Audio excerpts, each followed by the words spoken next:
ఈ వీడియోలో మీకు పాతాళగంగ గురించి పూర్తి వివరాలు అయితే ఉంటాయి.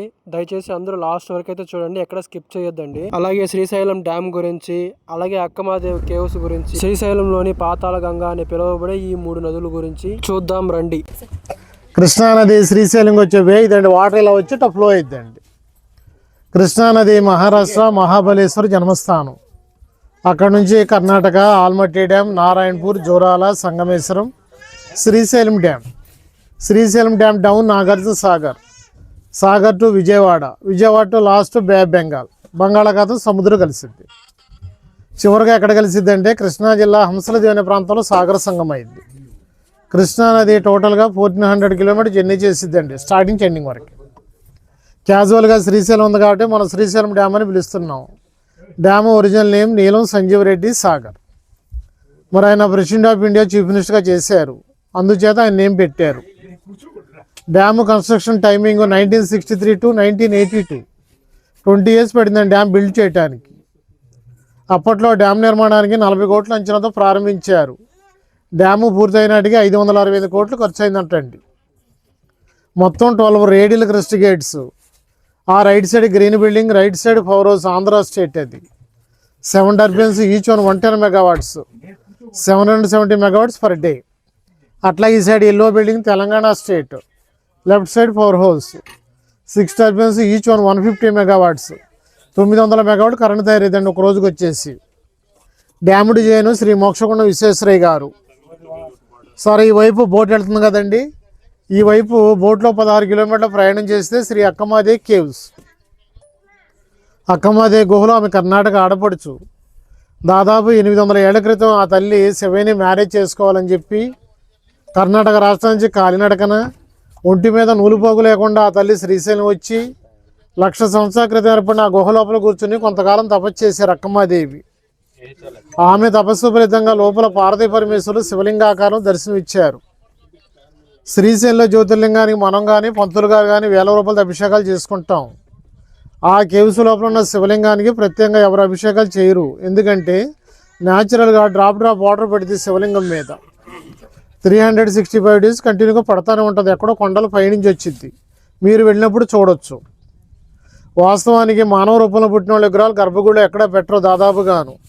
మనం ఎన్ని వేల రూపాయల డొనేషన్ ఇచ్చినా కానీ శిలాపలకల మీద రాస్తారే తప్ప గర్భగుడిలో మూర్తి విగ్రహం పక్కన మానవ విగ్రహాలు ఎక్కడ ఉండవండి. కానీ శ్రీ అక్కమాదేవి విగ్రహాన్ని శ్రీశైలం గర్భగుడిలో పెట్టారు. మీరు లోపలికి వెళ్ళి జ్యోతిర్లింగం తాగడానికి వెళ్ళే ముందు లెఫ్ట్లో నల్లరాతి విగ్రహం ఉంటుంది, బ్లాక్ ట్యాచ్, ఆమె అక్కమహాదేవి. మనకి దూరదర్శనం అయితే మన చూపు అంతా కూడా అయ్యవారి మీద ఉంటుందండి, పక్కన విగ్రహాలు కనిపించవు. మనకి టోటల్గా ఏరియా వచ్చేసి పాతాళగంగా పిలుస్తారు. కాశీ నుంచి గంగా నది పాతాళం కూడా ఇక్కడ వచ్చిందంటండి, అందుచేత పాతాళగంగా పిలుస్తారు. చంద్రగుప్త మహారాజు కూతురు తండ్రిని శపించారు, పాతాళగంగలో నీటి అడుగు ప్రాంతంలో పచ్చల బండగా మారిపోని చెప్పి. ఆ ప్రభావం చేత వాటర్ ఇక్కడ గ్రీన్గా కనిపించింది చూడటానికి. చేతిలో తీసుకుంటే ప్యూర్ వైట్గా ఉంటుందండి. మనకి ఈ ఏరియా వరకు ఈ పచ్చదనం.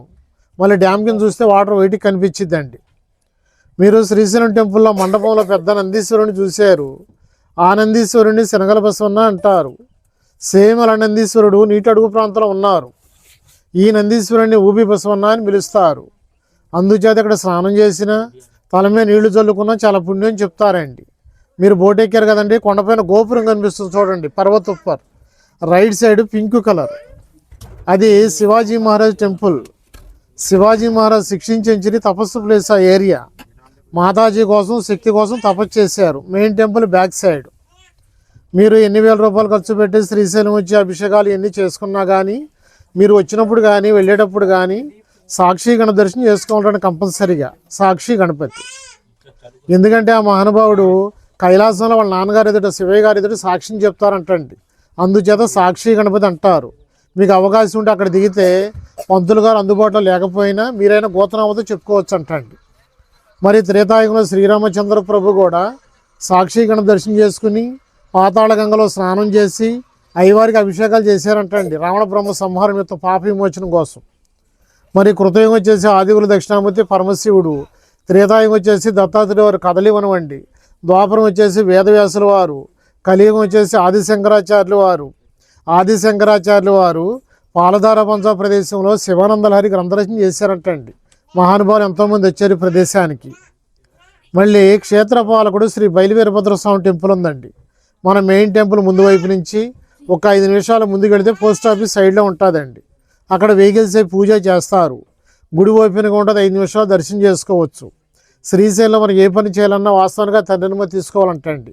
అవకాశం ఉంటే అక్కడ కూడా దర్శనం చేసుకోండి, చాలా మంచిది. సార్ అక్కడ విశేషాలు అది ఇవి అనేది గైడ్ కాదు, బోట్ డ్రైవర్ని.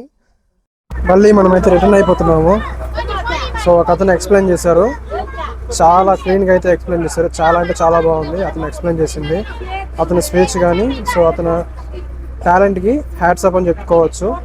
ఈ కేవ్స్ గురించి మొత్తం క్లియర్గా ఎక్స్ప్లెయిన్ చేశారు. ఈ వాటర్ గురించి, ఎక్కడి నుంచి వస్తుంది, ఎక్కడికి వెళ్తుంది, డ్యామ్ పేరేంటి, డ్యామ్ ఎప్పుడు నిర్మించారు, అన్ని ప్రతి ఒక్కటి క్లియర్గా చెప్పారు. మరిన్ని వీడియోస్ కోసం వెంటనే మన ఛానల్ సబ్స్క్రైబ్ చేసుకోండి.